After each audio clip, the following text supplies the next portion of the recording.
Hey folks, DIY Dan here. There's a lot of videos out on the YouTube and other places about how to change out the stabilizer and link here, this thing. But they always show the easy one. This is my 2011 Honda CRV. I'm sorry, Honda Odyssey. And they always show you pulling this one out, but they never show you the hard one, which is this one right here. As you can see, there's barely enough room back here to put a socket in, much less an impact or anything else.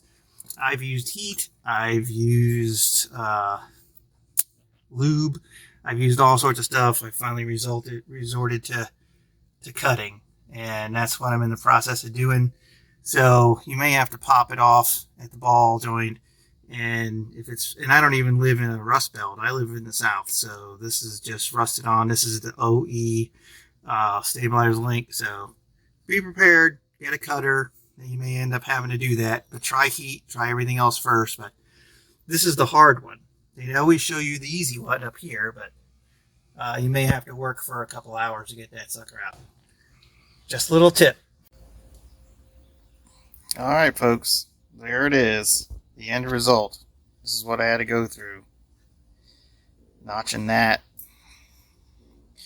Cutting it. Really, to release it, you got to cut this bolt all the way past that shoulder. And you see I almost had to cut all the way through. And this is a 17 originally, this nut. But I ended up having to use an 18 once I cut it this far to get it to turn. So there's some damage a little bit to the sway bar link in there, but I've got black paint. I'll paint it over that, and that'll keep it from rusting. And there you go. Just thought you'd want to know how that ended up. That took me a total of an hour and a half. So there you go. Hopefully you don't have as much trouble as I do.